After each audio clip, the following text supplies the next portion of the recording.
හරි යාළුවනේ අපි දැන් පටන් ගන්න පරිමිතිය පාඩමේ 1 2 අභ්‍යාසයේ පළවෙනි ප්‍රශ්නයේ අණු කොටස් අංක 2. ඒක දීලා තිනවා මෙන්න මේ වගේ රූප සටහනක් වෘත්තයකින් 4න් එකක්. ඒ කියන්නේ අංශක 90ක කෝණයක් මෙතන තියෙනවා. අරය දීලා තිනවා 14 සෙන්ටිමීටර් කියලා.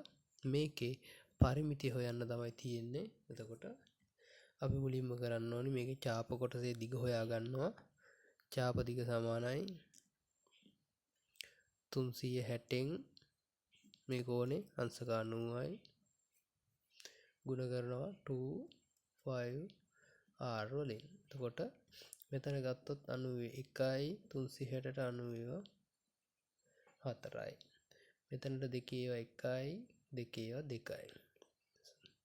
සුළු කරලා ගත්තාම උඩට එනවා 5r බෙදීම යටට එනවා 2. මේකට අදාළ උත්තරයට අගයන් ආදේශ කරනවා. 5 කියන්නේ 22 බෙදීම 7 ගුණ කිරීම r කියන්නේ අර දීලා තියෙනවා 14යි යට තියෙන්නේ බෙදීම 2ක්. උත්තරේ සුළු කරලා ගන්නවා 4 7 1යි 14ට 7 2යි 2ට 2 1යි උත්තරේ එනවා 22 සෙන්ටිමීටර් කියලා ඡාප දිග. හොයන්න තියෙන ඡාප දිග නෙමෙයි හොයන්න තියෙන පරිමිතිය. එතකොට අපි කරන්න ඕනේ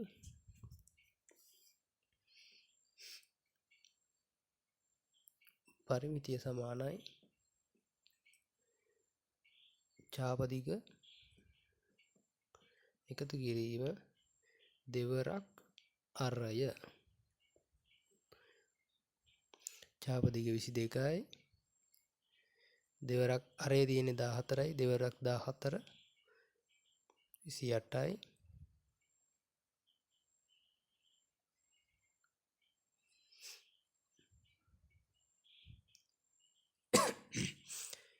මේකෙදි උත්තරේ එනවා 8යි 2යි 10.1යි 5යි උත්තරේ එනවා 50යි සෙන්ටිමීටර් කියලා පරිමිතිය.